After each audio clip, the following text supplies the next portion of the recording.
సోదరులారా, జనగామ పట్టణంలోని 3వ వార్డులో ఉన్నటువంటి బాలాజీ నగరు, జ్యోతి నగరు వర్షం వచ్చింది అని చెప్పేసి అంటే ఈ బాలాజీ నగరు, జ్యోతి నగరులో నివసిస్తున్నటువంటి ప్రజలు బిక్కున ఉండే పరిస్థితి ఉన్నది.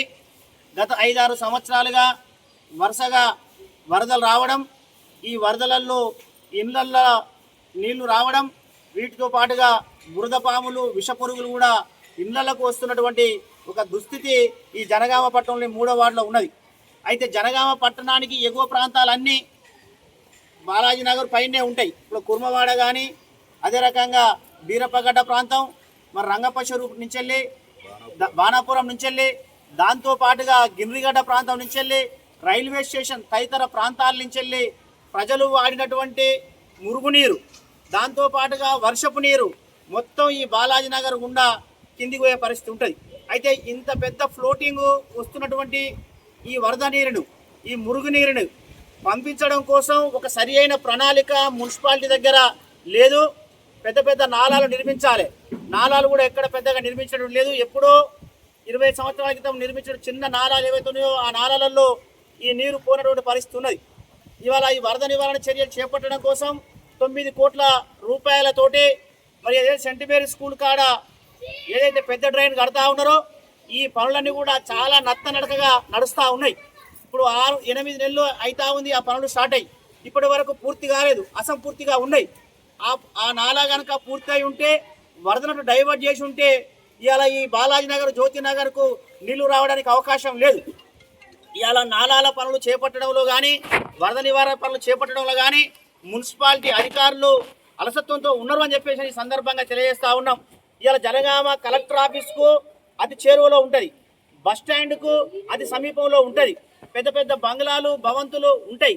కానీ ఈ లోపలికి వచ్చి చూస్తే గ్రామీణ మారుమూల ప్రాంతాలలో కూడా లేనటువంటి దుస్థితి ఈ బాలాజీ నగర్, జ్యోతి నగర్లో ఉన్నది.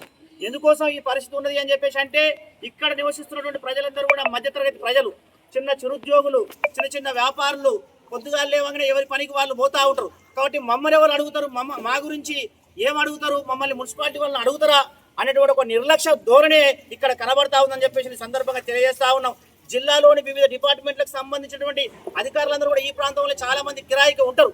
అంటే ఇక్కడ కిరాయికి ఉండేవాళ్ళు, తర్వాత మధ్యతరగతి ప్రజలు ఉన్నారు అనేటువంటి ఒక చిన్న చూపు ఇవాళ మున్సిపాలిటీ పాలకులపై ఉన్నదని చెప్పేసి సందర్భంగా సిపిఎంగా తెలియజేస్తా ఉన్నాం. ఇప్పటికైనా ఏదైతే ఇప్పుడు అక్కడ పెద్ద డ్రైన్ పని ఉన్నదో దాన్ని వేగవంతం చేయాలి. శాశ్వత ప్రాతిపాదికన ఇక్కడ మరి వరద నివారణ చర్యలు చేపట్టాలి. ఇలా ఎల్లమ్మ గుడి ప్రాంతం కావచ్చు, జ్యోతి నగర్లో, బాలాజీ నగర్లో ఎక్కడెక్కడైతే రోడ్లు, సీసీ రోడ్లు, సీసీ మూరలు అవసరం ఉన్నాయో వాటన్నిటిని తక్షణం పోయాలని చెప్పి చెప్తా ఉన్నాం. ఇవాళ కలెక్టర్ మన జనగామ జిల్లాకు అదే రకంగా రాష్ట్ర ప్రభుత్వం నుంచి నిధులు కూడా వచ్చి ఉన్నాయని చెప్పేసి పత్రికలలో వచ్చింది. కాబట్టి కలెక్టర్ గారు ఈ ప్రాంతాలన్నింటినీ కూడా సందర్శించాల్సిన అవసరం ఉన్నది. అదనపు స్థానిక సంస్థల కలెక్టర్ పింకేష్ కుమార్ గారికి ఈ సందర్భంగా రిక్వెస్ట్ చేస్తూ ఉన్నాం. ఇవాళ జనగామ పట్టణంలోని వరద ప్రాంతాలు ఏవైతే ఉన్నాయో వాటన్నిటిని కూడా మీరు ప్రత్యేకంగా సందర్శించండి, వరద నివారణ చర్యలు తీసుకోండి అని ఈ సందర్భంగా కోరుతా ఉన్నాం, డిమాండ్ చేస్తూ ఉన్నాం.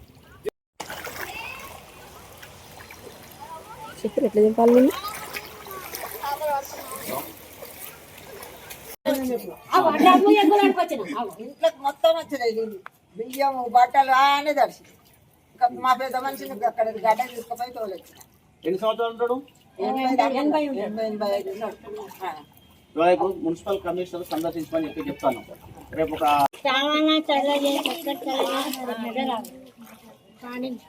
आधा पानी आया घर में तक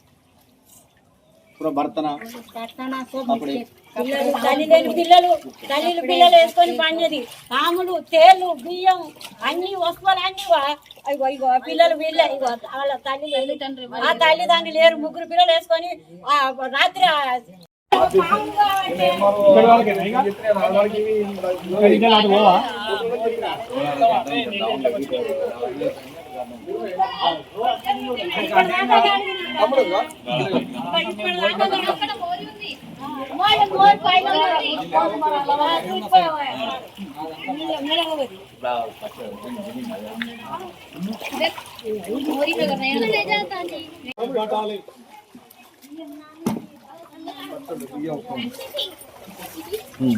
వర్షానికి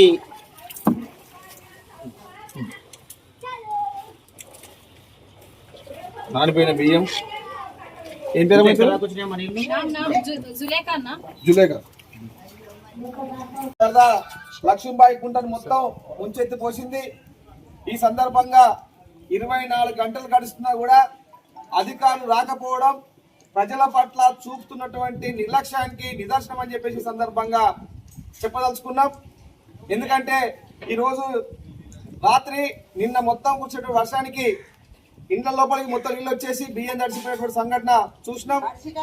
దాంతో పాటుగా ఈ నీళ్ళ ద్వారా ఈ మున్సిపాలిటీ యంత్రాంగం నిమ్మకు నీరెత్తకుండా, కమిషనర్ గారు కూడా ఫోన్ చేస్తే లిఫ్ట్ చేయకుండా ఉన్నటువంటిది ఉన్నది. మరి ప్రజలు ఇక్కడ ఉన్నటువంటి వాళ్ళందరూ కూడా ఇండ్ల సమయం పనులు కడతా ఉన్నారు. అయినా కూడా శాశ్వతమైనటువంటి పరిష్కారము ఈ వరద నివారణ చర్యలు చేపడతలేరు. మరి గతంలో పోయే సంవత్సరం కూడా ఇదే మాదిరిగా నీళ్ళు వచ్చినాయి, అయినా కూడా మెమోరాండం ఇచ్చినాం, అయినా కూడా పరిష్కరించినటువంటిది ఉన్నది. కాబట్టి ప్రతి సంవత్సరం వర్షం వచ్చిందా అంటే ఇలా ప్రాణాలను గుప్పిట్లో పెట్టుకొని బ్రతుకుతున్నటువంటిది ఉన్నది ఈ లక్ష్మీబాయి కుంట ఈ ప్రాంతంలో. కాబట్టి తక్షణమే ఇక్కడ తడిసిపోయినటువంటి ఇండ్లను ఇనాగ్రేషన్ చేయాలని చెప్పే సందర్భంగా కోరుతా ఉన్నాం. ఇదే సందర్భంలో కలెక్టర్ గారు ఈ ఇండ్లను అన్నింటినీ కూడా సందర్శించాలని చెప్పి బోర్ని తీసేసి మళ్ళీ రౌట్తో కట్టండి అంటే కట్టరు. మొత్తం ఇళ్ళ మీద వాగు లెక్క వారుతున్నాయి. ట్యాక్స్ మాత్రం ఎవ్రీ 6 monthsకి ఇక్కడ ట్యాక్స్ కట్టిన వాళ్ళు ఎవరు లేరు. అందరు ఎంప్లాయీస్ దాదాపు మోర్ దెన్ 90%. ఇళ్ళ నుంచి వాళ్ళు చేమలోళ్ళు పెడతాం. ఇప్పుడు మీలాంటి వాళ్ళు వేసినప్పుడు ధైర్యంగా బయటకు వస్తాం. అందరు ఉద్యోగులే. ఇళ్ళ మీదకి ఇట్లా పంపితే అవన్నీ పునాదుల దశకి ఇండ్లు ఉంటాయా? వేలకు వేలు మాత్రం వసూలు చేస్తాను. మన మున్సిపల్ ఎవరు కమిషనర్ వస్తే కూడా చెప్పినాం, మీరు ఒక లైట్ ఉన్న మోరీ తీస్తాను.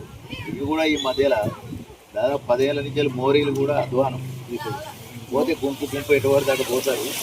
అది తీసుకులేదు. మన మున్సిపల్ యొక్క పని